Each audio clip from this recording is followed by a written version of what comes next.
हमारी सोसाइटी एक natural order बनाती है।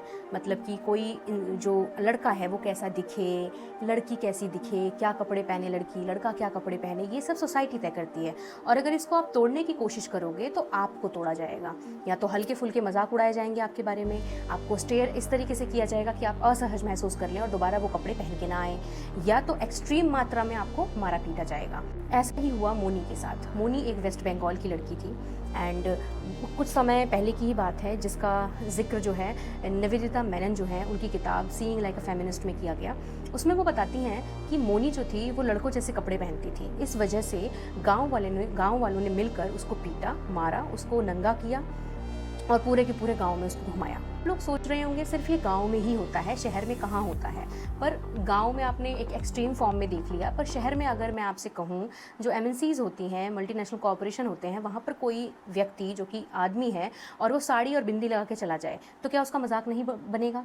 या उसको इस नज़र निगाह से नहीं देखा जाएगा कि ये कहाँ आ गया, ये कौन सा आदमी है, ये आदमी है क्या है, उसका मजाक उड़ाया जाएगा। तो हल्के फॉर्म में हो चाहे एक्सट्रीम फॉर्म में हो, हर जगह हमारी सोसाइटी में इन चीज़ों को लेकर इनटॉलरेंस है। हम सब कहीं ना कहीं इस सिस्टम को सपोर्ट करते हैं, तभी हम बच्चों को सिखाते हैं कि आपको इस तरीके से बिहेव करना है, लड़कियों को अलग तरीके से बिहेव करना है। हम खुद ही सिखाते हैं तो हम भी इसके सपोर्टर बन जाते हैं। अब मैं आपको बताती हूँ जेंडर और सेक्सुअलिटी का कनेक्शन। मोनी को इस वजह से पनिश नहीं किया गया केवल कि वो लड़कों जैसी दिखती थी और लड़कों जैसे कपड़े पहनती थी, बल्कि इस वजह से भी उसको पनिश किया गया क्योंकि एक लड़की थी उनके गाँव में जो मैरिड थी और मोनी जो थी वो उसकी फ्रेंड थी। अब कोई ऐसा रिलेशन जहाँ पे लड़का लड़की फ्रेंड हो वो तो माननीय है, उसमें भी कहीं ना कहीं मारपीट हो जाती है पर फिर भी एक तरीके से सहजता है। परंतु एक फीमेल की फ्रेंड कैसे हो सकती है?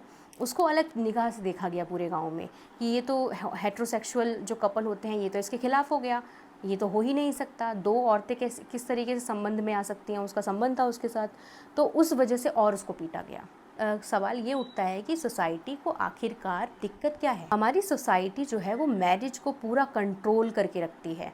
कंट्रोल इन द सेंस कि वो सिर्फ और सिर्फ हेट्रोसेक्सुअल कपल्स को ही एक्सेप्ट करती है। अगर हेट्रोसेक्सुअल कपल का मतलब है आदमी और औरत। हमारी सोसाइटी क्यों हेट्रोसेक्सुअल कपल्स को इतना ज़्यादा सर पे चढ़ा के बैठती है या फिर उसको ही क्यों मानती है? वो सिर्फ बेसिक एक ही कारण है। वो कारण ये है कि वो बच्चे पैदा करेंगे और बच्चे उनकी कास्ट, उनके रिलीजन, उनकी रेस को आगे बढ़ाएंगे, उनकी जनरेशन्स को आगे बढ़ाएंगे। सिर्फ इस वजह से वो सपोर्ट करते हैं। या सेम सेक्स मैरिजेस होने लग गए या लव मैरिजेस होती हैं तो हमारी सोसाइटी उसके खिलाफ क्यों होती है? वो इसलिए क्योंकि एक सर्टेन कास्ट, सर्टेन रिलीजन, अब वो इंसान आगे नहीं बढ़ाएगा।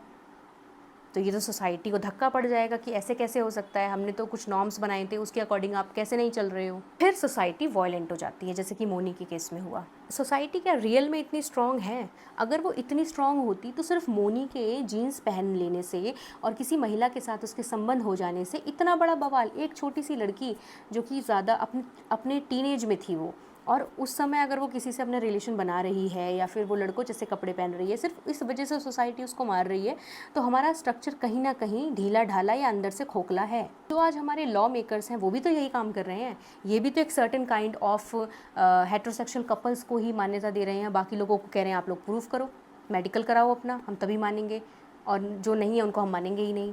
तो ये भी वही काम कर रही है जो गाँव वाले ने मोनी के साथ किया।